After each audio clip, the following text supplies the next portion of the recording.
In 1977, humanity launched two spacecraft into the void. Voyager 1 and Voyager 2 carried golden records containing sounds of Earth, messages in 55 languages, and music from across our world. This is real. What I'm about to tell you next might be real too.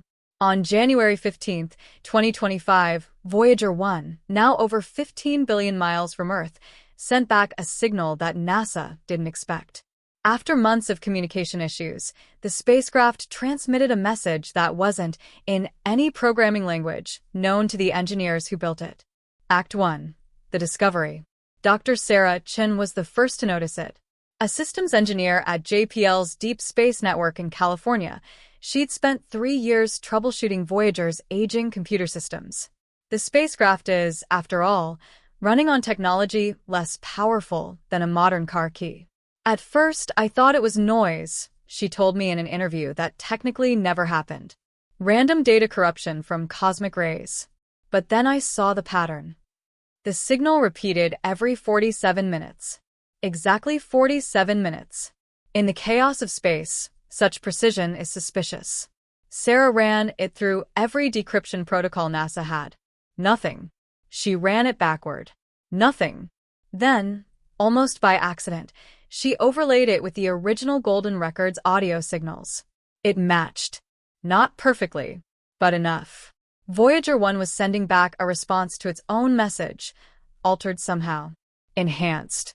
As if something out there had listened to humanity's greatest hits and was sending back a remix. Act 2. The Impossible Signal, 3:30 to 6 o'clock. Here's where we need to talk about what's real and what might be real. Reality. Voyager 1 is currently in interstellar space, the first human-made object to leave our solar system's influence.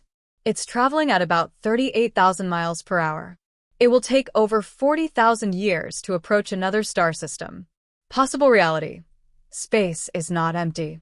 Between the stars exists a medium we barely understand, filled with magnetic fields, cosmic dust, and perhaps, just perhaps, other things. The signal Sarah discovered contained layered audio. Beneath the distorted sounds of Earth, there were new sounds. Harmonic frequencies that shouldn't exist. Mathematical ratios that suggested intelligence.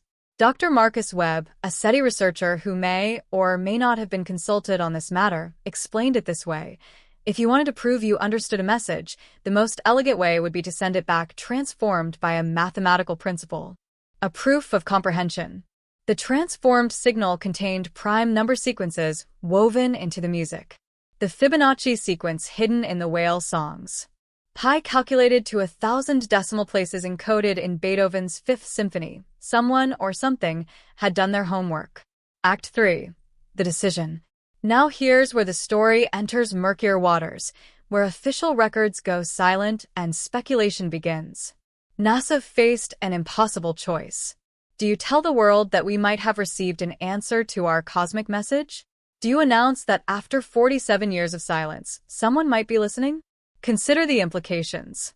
Every religion would need to reconsider humanity's place in the cosmos.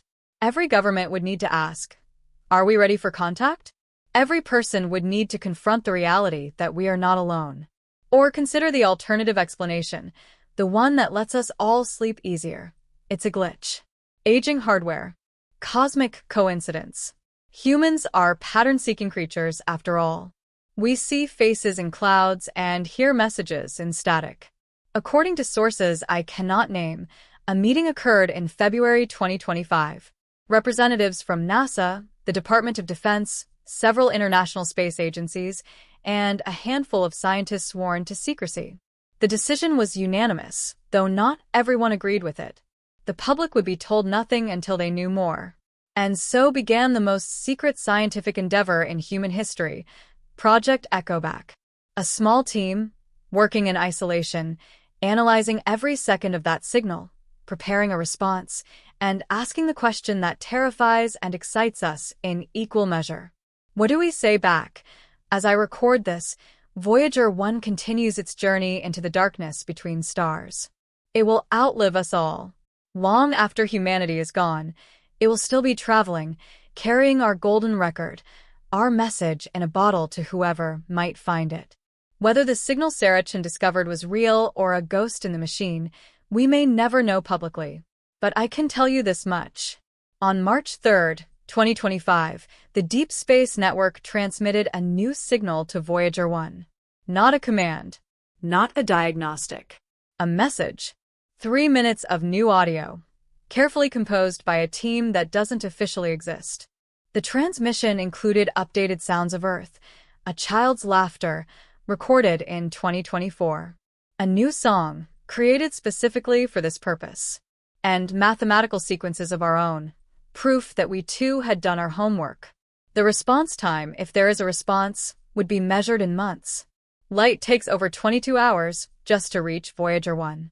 If something is out there, communicating through our proxy, the conversation would be the slowest in human history. But here's what keeps me awake at night. Voyager 1 isn't scheduled to run out of power until 2025.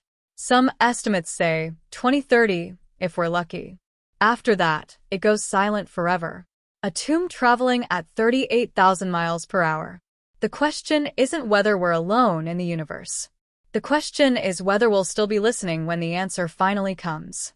Sarah Chen checks the Deep Space Network data every day. She's not officially allowed to tell anyone what she's looking for. But sometimes, late at night, she uploads the signals to her personal computer and listens to them with her headphones on. I'm not crazy, she told me. But I swear, sometimes in the noise, I can hear something like music. Not our music. Something else. Something answering. Is she right? Is there really something out there, using our oldest spacecraft as a telephone? Or are we all just hoping so desperately not to be alone that we hear voices in the static? I don't know. Nobody does. But Voyager 1 is still out there, carrying our message, possibly carrying someone else's reply. And somewhere, in the incomprehensible darkness between stars, that conversation might still be happening. We just have to listen.